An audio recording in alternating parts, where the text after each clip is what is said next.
The Crocodile, poem by Lewis Carroll. Alice in Wonderland novel mostly எல்லாருக்குமே தெரிஞ்சிருக்கு. ஏன்னா அது ரொம்பவே ஃபேமஸான ஒரு நாவல். அதை லூயிஸ் கேரல் தான் எழுதியிருப்பார்.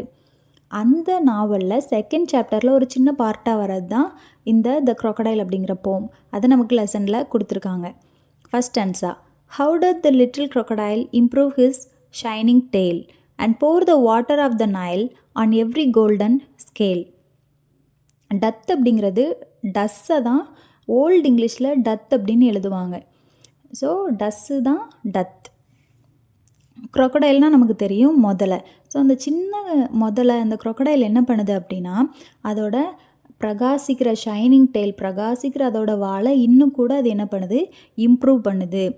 அண்ட் அந்த நைல் ரிவரில் இருக்கிற அந்த வாட்டரை அதுக்கு மேலே என்ன பண்ணுதுன்னா ஊற்றுது. எது மேலேனா அதோட எவ்ரி கோல்டன் ஸ்கேல். ஸ்கேல் அப்படிங்கிறது மீனுக்கெலாம் செதில் இருக்கும்ல, அதை மாதிரி அந்த crocodile மேலேயும் செதிலாக இருந்த மாதிரி ரஃப்பாக இருக்கும்ல, அதை தான் ஸ்கேல்ஸ்ன்னு சொல்கிறோம். அப்போ அந்த கோல்டன் ஸ்கேல்ஸ் மேலே அது அந்த நைல் ரிவரோட வாட்டரை ஊற்றுது.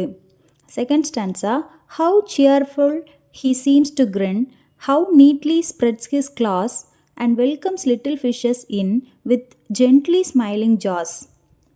அது வந்து ரொம்ப ஹாப்பியாக, சியர்ஃபுல்னால் ஹாப்பி, அப்போ ரொம்ப ஹாப்பியாக இருக்கிற மாதிரி அது வந்து தெரியுது. எப்படின்னா நல்லா கிரின்னுனா நல்லா வாயை திறந்து சிரிக்கிறது, நல்லா வாயை திறந்து சிரித்து அப்படியே நல்லா ஹாப்பியாக இருக்கிற மாதிரி தெரியுது.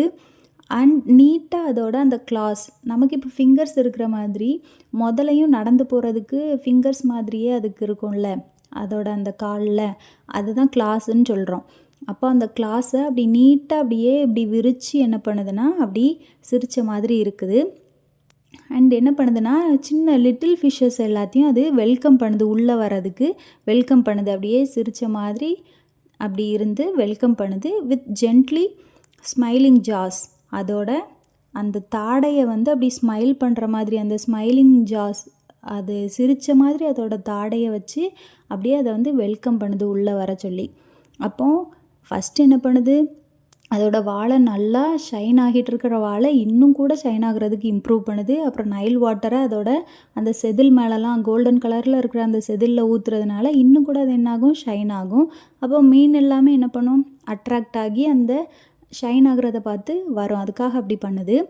அப்புறம் அது வந்து அப்படி சிரித்த மாதிரி ஹாப்பியாக அப்படியே சிரிச்சிட்டு இருந்த மாதிரி அப்படி கையெல்லாம் அந்த கிளாஸை, அந்த நகம் இருக்கும்ல, அந்த ஃபிங்கர்ஸ் மாதிரி இருக்கிறத அப்படியே விரித்து அப்படி சிரித்த மாதிரி இருக்குது. அப்போனா தான் என்ன பண்ணும், அது அப்படியே நல்ல ஒரு crocodile அப்படின்னு நினச்சி என்ன பண்ணும், பக்கத்தில் வரும்னு சொல்லி அது வந்து அப்படி நடிச்சிட்ருக்குது. அது நடிச்சிட்ருக்கிறத நம்பி அந்த ஃபிஷ்ஷெல்லாம் பக்கத்தில் வந்ததும் அது என்ன பண்ணிட போகுது, பிடிச்சி சாப்பிட்ற போகுது. இது வந்து அந்த ஃபிஷ்ஷுக்குன்னு மட்டும் இல்லை, அந்த போம் நம்ம ஹியூமனுக்கு கூட இதை எடுத்துக்கலாம். என்னென்னா ஒரு பழமொழி இருக்குது, all that glitters are not gold அப்படின்னு சொல்லுவாங்க. மின்னுவதெல்லாம் பொன்னல்ல அப்படின்னு. அதில் அது மின்னிட்டு இருக்குது அப்படிங்கிறதுக்காக எல்லாமே என்ன கிடையாது, தங்கம் கிடையாது. அதே மாதிரி தான் நம்மக்கிட்ட நல்லா பேசுகிறாங்க, நல்லா சிரித்து பேசுகிறாங்க, நல்லா நம்மளை கேர் பண்ணுறாங்க அப்படின்னு சொல்லி நம்ம ஒருத்தங்களை என்ன பண்ணக்கூடாது, நம்பக்கூடாது. நம்மக்கிட்ட ரொம்ப சாஃப்டாக அவங்க பிஹேவ் பண்ணுறவங்களா இருக்கலாம், நம்மளை ரொம்ப கேரிங்காக இருக்கிற மாதிரி அவங்க இருக்கலாம், நல்லா சிரிச்சிட்டே இருக்கலாம் நம்மளை பார்த்து. ஆனாலும் அவங்களோட மோட்டிவ் என்ன, அவங்க எதுக்காக நம்மக்கிட்ட பழகுறாங்க, எதுக்காக நம்மக்கிட்ட இப்படி இருக்கிறாங்க அப்படின்னு சொல்லி நம்ம என்ன பண்ணணும், தெரிஞ்சுட்டு தான் ஒருத்தரை நம்பணும் அப்படின்னு சொல்லி ஒரு அழகான தீம் வந்து இதில் கொடுத்துருக்காங்க. இந்த போம் பார்த்தோன்னா ரொம்ப சிம்பிளாக இருக்கும், ஆனால் அதில் நமக்கு கொடுக்குற அந்த தீம் பாருங்களேன் எவ்வளோ அழகாக இருக்குது. ஸோ ஒருத்தரை நம்புறதுல நம்ம என்ன பண்ணணும், ரொம்பவே கேர்ஃபுல்லாக இருக்கணும். Okay, rhyming words, rhyme scheme அதெல்லாம் இதில் இருக்குது. ரைமிங் வேர்ட்ஸ் பார்த்திங்கன்னா crocodile, நைல், டெயில், ஸ்கேல், அது ஃபஸ்ட் ஸ்டான்ஸால் இருக்கிற ரைமிங் வேர்ட்ஸ். செகண்ட் ஸ்டான்ஸால் grin, in, claws, jaws, இதெல்லாம் ரைமிங் வேர்ட்ஸ். ரைம் ஸ்கீம் அப்படின்னு நம்ம ஸ்டான்ஸா பை ஸ்டான்ஸாக எடுத்தோம் அப்படின்னா ஏபி ஏபி அப்படின்னு வரும். இதுவே நம்ம ஹோல் போம்க்கும் நம்ம எடுக்கிறோம் அப்படின்னா ஏபி ஏபி சிடி சிடி அப்படின்னு வரும் ரைம் ஸ்கீம். அப்புறம் இதில் வந்து ரெப்பிட்டிஷன் இருக்குது. ஹவ் ஹவ் ஹவ் அப்படின்னு ஸ்டார்ட் பண்ணுறப்போலாம் வருதில்ல, ஹவ்னு, அது ரெப்பிட்டிஷன். அப்புறம் அண்ட் அப்படின்னு வருதில்ல, இதெல்லாம் ரெப்பிட்டிஷன். Hope you understand. உங்களுக்கு இந்த வீடியோ பிடிச்சிருந்து அப்படின்னா லைக் பண்ணுங்கள், ஷேர் பண்ணுங்கள், அண்ட் மறக்காமல் சப்ஸ்கிரைப் பண்ணுங்கள். உங்கள் ஃப்ரெண்ட்ஸுக்கும் ஷேர் பண்ணுங்கள். தேங்க்ஸ் ஃபார் வாட்சிங்.